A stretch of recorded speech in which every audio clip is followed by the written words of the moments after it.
हाँ, भगवान का नाम मस्ती में लिया करो। और बादशाह अकबर के हाजिर जवाब थे।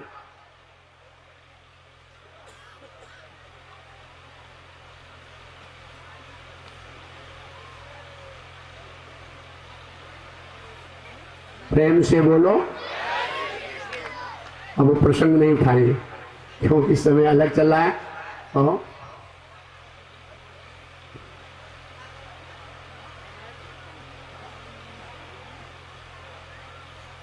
महाराष्ट्र की तरफ चलते हैं। आपको भगवान की बंसी जब महाराष्ट्र की बजती है, सावधानी से सुनो।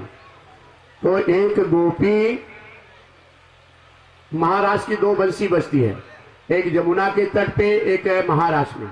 यमुना के तट पे जब बंसी बजती है तो सारे पूरा ब्रह्मांड सुनता है। महाराष्ट्र की बंसी जब बजती है तो खाली जिसका नाम लेते हैं भगवान वही सुनता है। महाराष्ट्र की बंसी बजती तो हिरणियां भगवान का बंसी का तान सुनती है। तो गोपियां कहती है, अरे सखी देख, ये कितनी भाग्यशाली हिरणियां हैं। ये हिरणियां ऐसी हैं कि इनके पति साथ दे रहे हैं। हाँ, ये पति साथ है, हमारे पति तो बाधा पहुंचाते हैं। प्रेम से बोलो जय श्री कृष्ण। आप लोगों को जगह देखो है तो बैठाओ, खड़े ना रहो। कोई कार्यकर्ता दो तीन के छोड़ के बाकी इधर आ जाओ, इधर आगे आप पंडाल में आ जाओ, बैठाओ। मनसाराम सबसे देखो, हाथ जोड़कर बैठा ले जाओ, खड़े ना रहे। महिलाओं की तरफ जो बैठे हैं पीछे वो इधर आ जाए, पुरुषों की तरफ। महिलाओं की तरफ जो बैठे हैं गाड़ी के पास पीछे, सब पुरुषों, कोई भी नहीं खड़ा रहे वहां, महिलाओं के पीछे। गाड़ी के इधर उधर आके बैठ जाओ, जल्दी से आ जाओ। एकाग्रता आपके लिए थोड़ा 10-20 मिनट एकाग्रता बनी रहेगी तो हम भी आपको गहरी बातें बताएंगे, नहीं तो फिर पीछे पीछे हंसने हंसाने की बात लेकर के कथा चली जाएगी।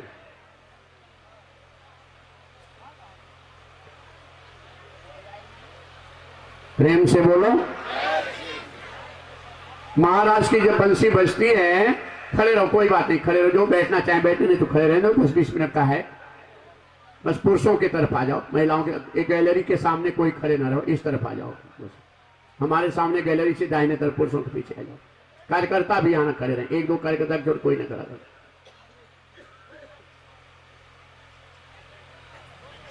भीड़ ज्यादा हो गई है, सब जान रहे हैं, लेकिन उसी में आप लोग सेट होना है। एक दिन की कथा और है, और कल और आप लोग लाभ लेने का प्रयास करना, अच्छा रहेगा। अपने लोग पहले हटो, फिर दूसरे को हटा सकते हो। अपने लोग तुम लोग उधर हटो, वहां सामने से, गैलरी के सामने से पहले हटो सब कोई, इस तरफ आओ।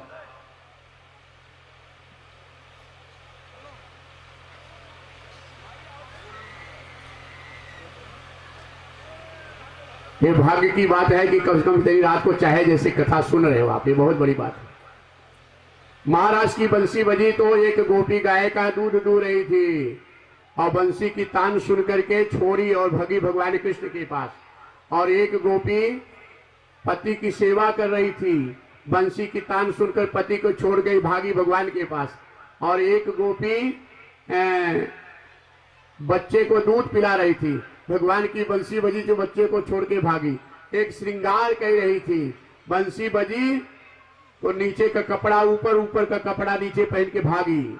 एक है श्रृंगार करी थी, ओठ लाली आंख में, काजल ओठ में लगाए के भागी।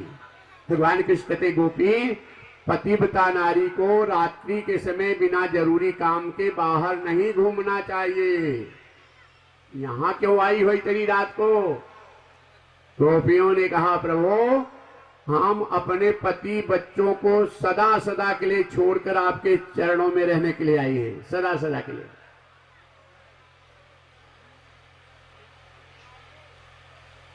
पतिव्रत धर्म का पालन करने से क्या फल मिलता है? भगवान कृष्ण कहते हैं, जो नारी पतिव्रत धर्म का पालन करती है उसके सारे पाप जल जाते हैं। फिर क्या होता है? उसका हृदय निर्मल हो जाता है। फिर क्या होता है? उसे भगवान मिलते हैं। गोपियां कहें, अगर भगवान सामने हो वो सब करने की जरूरत है? गोपियों के प्रेम की परीक्षा लेकर के भगवान कृष्ण गोपियों को प्रवेश दे देते हैं। और उसने क्या इच्छा है? गोपियां कहती एक बार हृदय से लगाकर प्रगाढ़ आलिंगन दे दो, एक बार हृदय से लगाकर प्रगाढ़। ये किसी मनुष्य के हृदय से नहीं, हाड़ मांस वाले शरीर के हृदय से नहीं, तुम हो एक अगोचर सबके प्राणपति, जो मन बुद्धि वाणी से परे, वेद की ऋचाएं जो कहती हैं नेति नेति, वो परमात्मा के हृदय से सगुण। बड़ा दुर्लभ दृश्य दर्शन। हाँ, ये गोपियां भी साधारण गोपी नहीं, ये गोपियां ऋषि रूपा गोपियां सगुण ब्रह्म से जानती कि नारायण है, युवक के हृदय से नहीं। जितनी गोपी उतने भगवान कृष्ण प्रकट हो गए और गोपियों को हृदय से लगाए। आनंद परमानंद में, हाँ, बहती हुई गंगा समुन्दर में भक्त भगवान से जब समागम एकाएक हुआ, एक हुए, तो आनंद की सीमा टूट गई और आनंद में ये गोपियां नृत्य करने लगी। नृत्य करने लगी। शंकर भगवान कहे पार्वती मैं भी जाऊंगा महाराज ले जाना। माँ पार्वती बोली बाबा आप कपड़ा भी नहीं पहनते, वहां गोपियों के पास कैसे जाओगे? शंकर भगवान कहते पार्वती हमें भी साड़ी पहनाए दो, कपड़ा पहनाए दो, चोली पहनाए दो, काजल लगाए दो, जाऊंगा।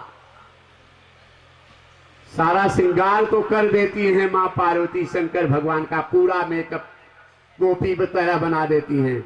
जब नथुनी पहनने का समय आता है तो मामला फंस जाता है, नाक में छेद नहीं।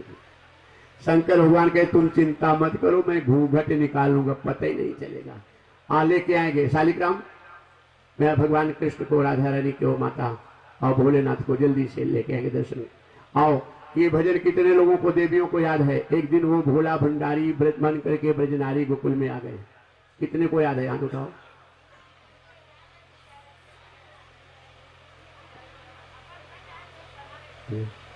कोई एक भजन ईमानदारी से, कोई भी एक भजन कितनी देवियों को याद है? एक भजन भगवान का।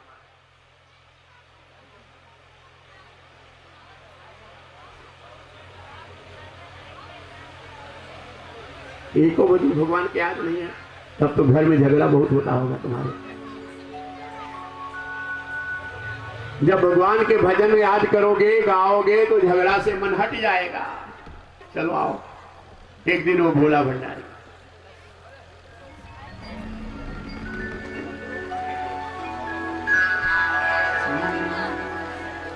एक दिन वो भोले भंडारी बन करके ब्रज नारी गोकुल में आ गए हैं, गोकुल में आ गए हैं। एक दिन वो भोले भंडारी बन करके ब्रज नारी गोकुल में आ गए हैं, गोकुल में आ गए हैं। पार्वती जी मना बिहारी नाम त्रिपुरारी गोकुल में आ गए हैं, गोकुल में आ गए हैं।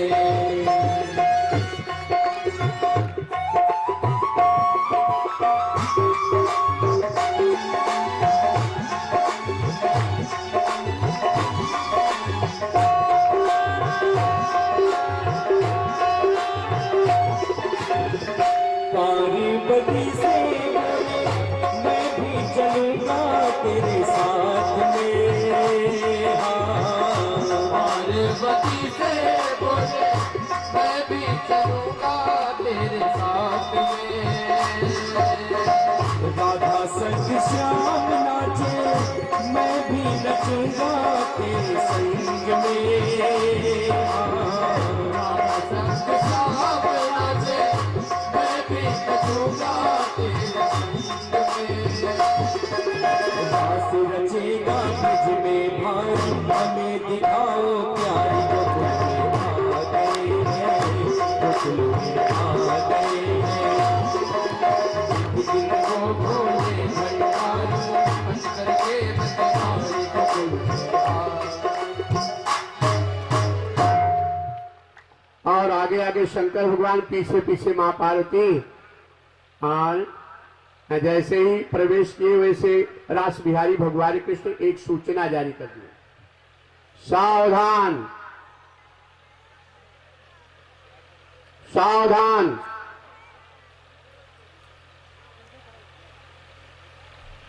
एक विशेष सूचना, जितनी गोपियां महाराष्ट्र में आई हैं, एक लाइन से सब अपना घुघटा दिखाएंगी, तब महाराष्ट्र होगा। वो कहते फंस गए लेन बहुरहू।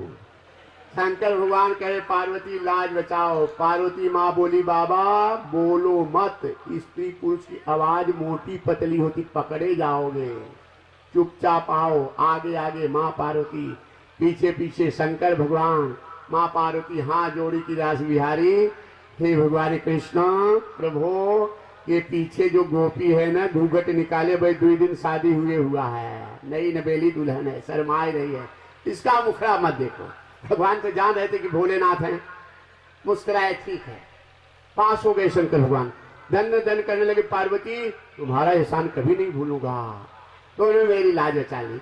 माँ पार्वती बोली बाबा मैं तो लाज बचाई, जब आप मेरी लाज बचाओ तब जानो। शंकर भगवान के अब का बाकी है। माँ पार्वती बोली रास बिहारी की बंसी बाजे, घुघटा संभालो तब जानो। कल बंसी का रहस्य बताएंगे आपको, अभी तक सुने नहीं होंगे कि बंसी में छेद क्यों थे, और बंसी से भगवान इतना प्यार क्यों करते थे, और बंसी के बोलने पर सारी दुनिया दीवानी क्यों। बड़ा आध्यात्मिक वेद का ये रहस्य कल आपको चर्चा करेंगे भागवत का। कल का दिन बड़ा ही दिव्य रहेगा, तो प्रयास जल्दी आने का करो, ताकि देर हो जा रही तो मजा नहीं आ रहा है। 10 साढ़े 10 तक तो कथा पूरी हो जाएगी, 11 बजे। और जैसे महाराज की बंसी बजने लगी, ये भोलेनाथ हिलने लगे, और हिलते हिलते घूंघटा खसक गया और डमरू बज गया।